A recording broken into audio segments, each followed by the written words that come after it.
ہے کہ یہ جھوٹا بیانیہ کون بنا رہے ہیں اور ان کے پیچھے کون لوگ ہیں. اور فتنہ الخوارج کا جو انسانیت اس کا جو ایجنڈا ہے اور جو گھنونا چہرہ جس کا انسانیت سے کوئی تعلق نہیں ہے، جس کا دین اسلام سے کوئی تعلق نہیں ہے، وہ بھی سب کے سامنے عیاں ہو چکا ہے. تو یہ وہ کامیابیاں ہیں، اور ان میں سب سے بڑی کامیابی وہ یہ ہے کہ ہماری قوم کا، ہمارے عوام کا اور ہماری افواج کا عزم اور حوصلہ بلند ہے. دشمن پریشان ہے کہ باوجود تمام سازشوں کے، تمام تدبیروں کے، باوجود دہشت گردوں کے، خودکش بمباروں کے، سیاسی انتشاریوں کے، زہریلے بیانیوں اور پروپیگنڈے کے، یہ ملک درجہ بدرجہ صرف آگے بڑھ رہا ہے. اور اس کے لیے ہم سب مل کر سلام پیش کرتے ہیں اپنے شہداء کو، ان کے خاندان والوں کو، اینڈ سب سے بڑھ کر پاکستانی قوم کو، جو اس بات پہ قائم ہے اور اس کا یقین ہے کہ دائمی استحکام میں اور خوشحالی کے سفر میں یقیناً سچائی اور حق کی کامیابی ہوگی. So it's a complex thing. I hope I have been able to answer you. General صاحب، میرا نام اعجاز احمد ہے، میں GNN میں ہوں. پاکستانی فوج دنیا کی واحد فوج ہے جو بیٹل ہارڈنڈ فوج ہے. دہشت گردی کے خلاف ہم 20 سال سے 25 سال سے لڑ رہے ہیں. ہم نے بارہا مذاکرات بھی کیے، افغانستان کے ساتھ بھی اپیزمنٹ کی کوشش کی، وفود ان کے یہاں بھیجے، لیکن ہمیں دیکھتے میں آیا کہ کوئی فائدہ اب تک نہیں ہوا. لیکن گزشتہ روز وہ ایک بڑے سیاستدان ہیں، عمران خان صاحب اڈیالہ جیل میں مقدمات بھی بھگت رہے ہیں. کل ہماری ان سے بات ہوئی تو وہ یہ کہتے ہیں کہ جو پاکستان کی افغان پالیسی ہے وہ غلط ہے. افغانستان کے ساتھ مذاکرات کرنے چاہیے، TTP کے ساتھ مذاکرات کرنے چاہیے. وہ یہ کہتے ہیں کہ مذاکرات، ہمارا تو وزیر خارجہ وہاں بلاول کا انہوں نے نام لیا کہ وہ نہیں گئے افغانستان جب وہ وزیر خارجہ تھے. تو وہ یہ کہتے ہیں کہ اس کے اثرات خیبر پختونخوا پر بھی آ رہے ہیں، اور یہ پالیسی فالٹی ہے، اس کو مکمل طور پر تبدیل کرنا چاہیے اور افغانستان سے مذاکرات کرنے چاہیے. آپ اس حوالے سے کیا کہتے ہیں؟ دیکھیں، میں اس پہ رائے دینے سے پہلے کچھ فیکٹس آپ کے سامنے پیش کرنا چاہتا ہوں. پہلی بات تو یہ ہے کہ پچھلے 2 سال سے افغان عبوری حکومت کے ساتھ مختلف لیولز پر بات چیت اور کانٹیکٹ جاری ہے. دس از اے فیکٹ. اور جیسے میں نے ابھی پہلے بھی عرض کیا کہ ہم ان سے ایک ہی بات کر رہے ہیں کہ پاکستان اور افغانستان دونوں برادر پڑوسی اسلامی ملک ہیں، اور یہ کہ افغان عبوری حکومت دہشت گردوں کو، فتنہ الخوارج کو پاکستان کے اوپر مقدم نہ رکھے. یہ بھی آپ کو معلوم ہونا چاہیے کہ یہ جو بات چیت اس کا آپ ذکر کر رہے ہیں، یہ بات چیت نہ صرف ڈائریکٹلی ہو رہی ہے بلکہ انڈائریکٹلی بھی ہو رہی ہے دوست ممالک کے ذریعے بھی. اور افغان عبوری حکومت کو یہ باور کرایا جاتا ہے کہ آپ فتنہ الخوارج اور دہشت گردوں کو سہولت کاری جو ان کی زمین سے ہو رہی ہے اس کو روکیں.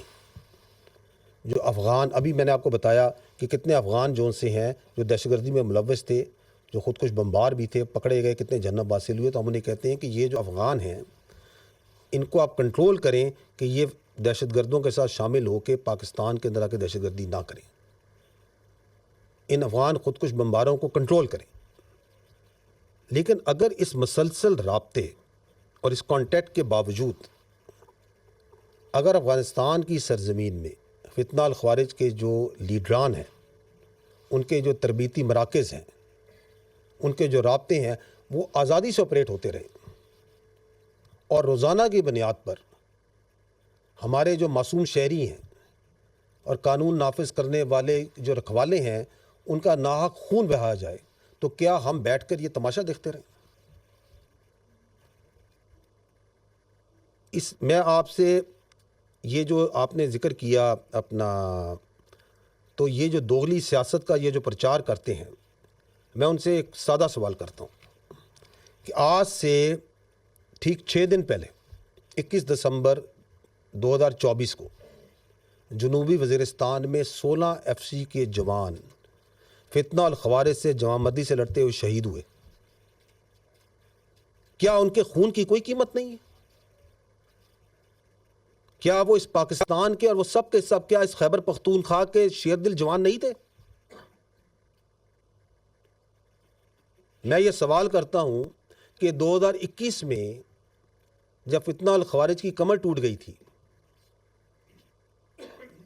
اینڈ اٹ واز آن دی رن. تو اس وقت کس کے فیصلے پر بات چیت کے ذریعے ان کو ریسیٹل کیا گیا اور آباد کیا گیا؟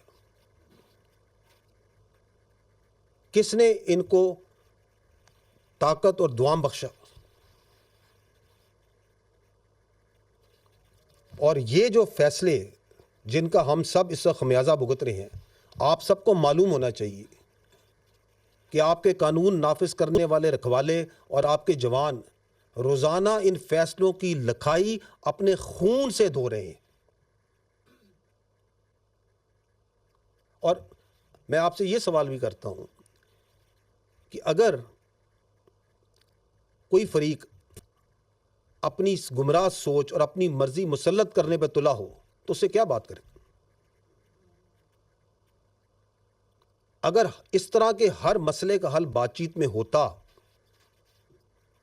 تو پھر دنیا کی تاریخ میں کوئی جنگ و جدل نہیں ہوتا، کوئی غزوات اور مہمات نہیں ہوتی. ہمیں یہ جاننا چاہیے کہ جو مسلمان ہے اور ہر غیرت مند محب وطن شہری، قربانی دینا اور جان دینا اس کا فخر ہوتا ہے. ہم اپنے ایمان پر، اپنے وطن پر اور اپنی آزادی پر کوئی سمجھوتا نہیں کریں گے. اور یہ جو آپ نے ذکر کیا، یہ جو تلخ حقیقت اور تجربہ جس سے ہم گزرے، اس سے گزرنے کے باوجود بھی اگر کوئی لیڈر اور سیاسی شخصیت یہ کہے تو ایسی شخصیت جو کہ اس صلاحیت سے عاری ہو کہ وہ اپنی غلطی سے کوئی سمجھے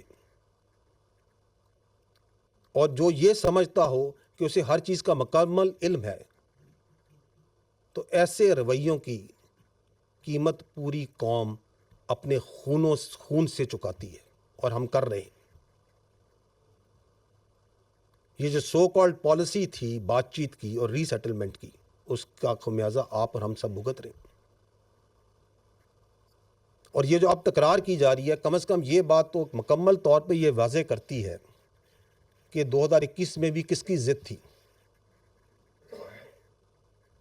کہ ان سے بات چیت کر کے ان کو ری سیٹل کیا جائے.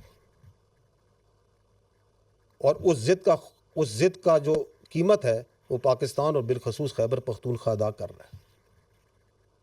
ضرورت تو اس امر کی ہے کہ ہم اس حساس، انتہائی اہم، جانوں سے جڑے ہوئے یہ جو مسئلہ ہے کاؤنٹر ٹیررزم کا، اس پہ پالیٹکس اور کنفیوژن اور بیانیے نہ بنائیں اور خیبر پختونخوا میں گڈ گورننس پہ توجہ دیں.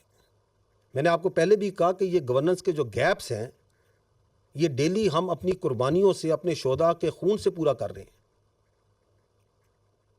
تو بجائے اس کے کہ اس پہ بیانیے بنائے جائیں، اس پہ سیاست کھیلی جائے، why not focus on good governance? Why not address those issues جن کی وجہ سے وہاں پہ احساس محرومی اور ٹیررزم کے لیے فیسیلیٹیشن ہو رہی ہے؟ کیونکہ وہ ہم نے نہیں کرنا، تو اس لیے اس پہ سیاست کی جائے.